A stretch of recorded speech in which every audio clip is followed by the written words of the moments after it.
안녕하십니까. 책일남의 윤상일입니다. 오늘 여러분들과 함께 새로운 책으로 찾아뵙게 되었습니다. 신들과 함께라는 책인데요. 이 책이 12월 20일, 그러니까 23년 12월 20일에 출간된 아주 따끈따끈한 책입니다. 몇 년 전에 여러분 영화 혹시 보신 분 계신가 모르겠는데 신과 함께라는 영화가 있었습니다. 민속신앙 또 토속신앙에 나오는 여러 신들이 나오고, 그래서 저승차사가 와서 죽은 사람의 영을 데리고 가서 저승으로 이끌고 가고, 거기 또 이제 나오는 지옥들을 그리고 뭐 이렇게 하는 그 사후세계와 막 이런 것들을 그리는 그런 영화였습니다. 그 영화가 신과 함께였는데, 여기 책을 보시면 신들과 함께 해서 이렇게 신과 함께를 떠올리게 하는, 일부러 이런 제목을 정하지 않았나 생각이 듭니다. 읽어보시면 그것과도 연관이 되어 있는 것을 보실 수 있거든요. 그래서 제가 설명을 하다가 필요한 부분이 있거든. 책에는 그게 직접적으로 나오진 않는데, 제가 필요한 부분이 있으면 그런 부분들을 가지고 와서 설명을 해볼 테고, 또 그렇게 또 이해를 하면 여기 책에서 말하고자 하는 부분과 일맥상통하는 부분이 있기 때문에 이해가 빠르게 될 것이라고 생각이 됩니다. 부제를 보시면 고대 근동의 눈으로 구약의 하나님 보기 이렇게 되어 있습니다. 구약의 하나님. 여러분, 구약 성경이 언제 어떻게 생성된지 그것을 혹시 아시나요? 생각은 해보셨을까요? 방언할 때 내가 의도치 않은 말이 나오는 것처럼 막 이렇게 눈이 뒤집어지고 뭔가를 이렇게 쓰게 됐을까요? 아니면 하늘에서 들려오는 소리를 듣고 한자 이렇게 받아 적었을까요?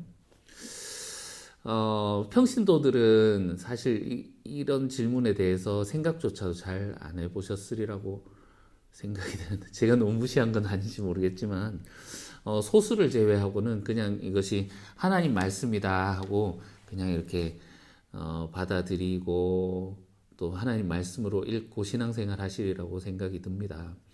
물론 이제 목사들은 신학교에서 배우지만, 그런데 또 교단에 따라서 또 어떤 교수님에게 배우느냐에 따라서 보는 시각이나 이런 것들이 또 많이 다릅니다. 구약이 그만큼 어렵고 또 논쟁거리도 많고 그런 책이거든요.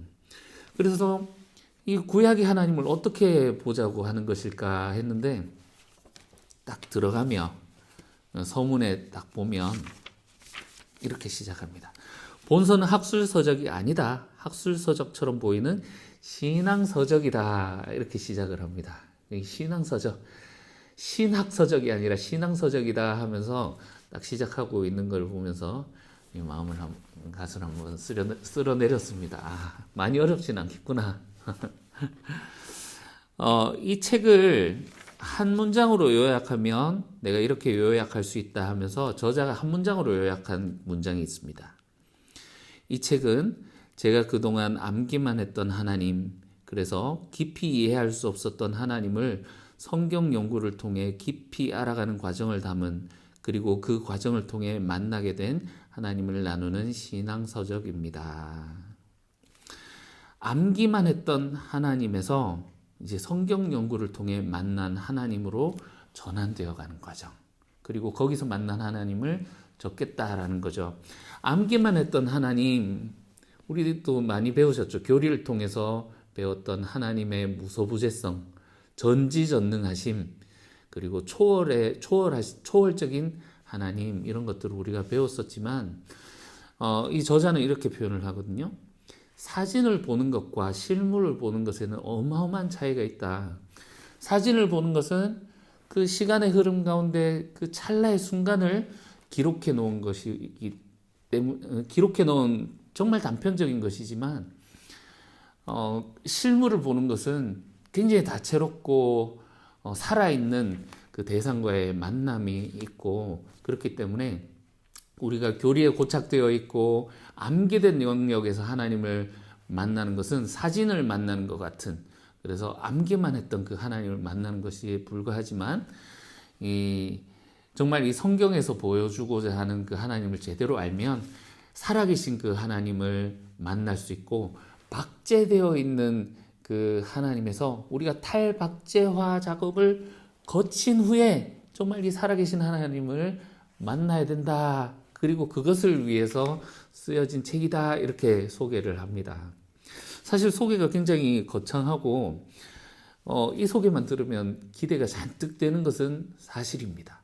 그래서 저도 와, 이거 어떻게 풀어갈까 하면서 기대가 가득한 가운데 읽어봤지만 사실대로 말씀드리면 살짝 실망했습니다. 영화처럼 막 흥미로운 그런 스토리가 있는 것도 아니고 막 어떤 극적인 이런 요소들이 있어서 우리의 흥미를 끌 만한 그런 요소들이 있지는 않거든요. 그런데 다 읽고 나서 이 잔잔한 감동이 이 마음 가운데 계속 남아있는 것을 느꼈습니다.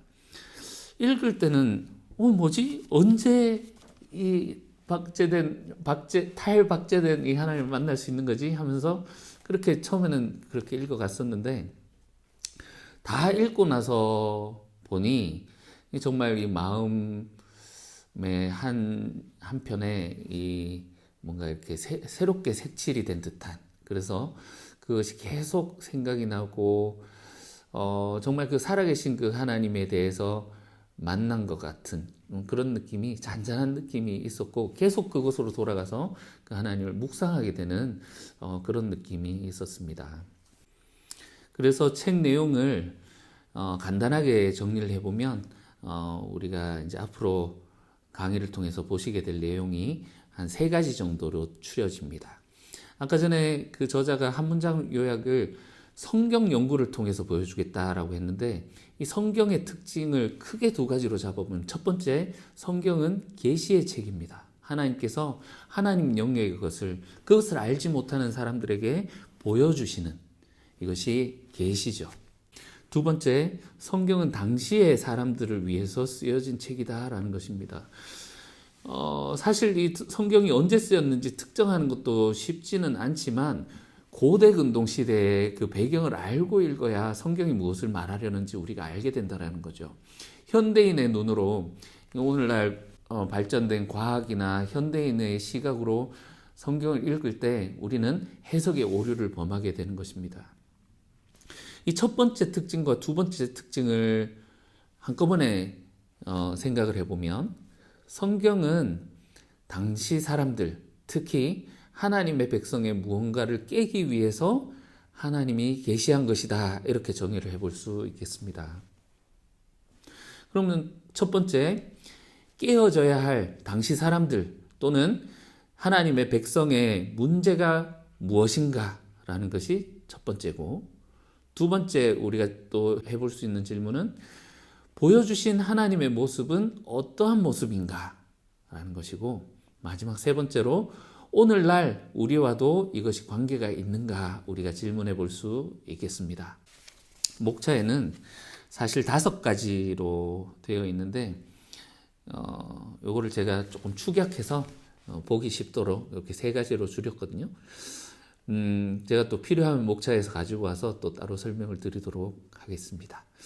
그래서 이제 한 몇 주가 정확하게 될지 모르겠지만 압축할 건 압축하고 또 자세히 볼 거는 보고 하면서 여러분들과 함께 신들과 함께 이 책을 읽도록 하겠습니다. 감사합니다. 다음 주에 뵙겠습니다.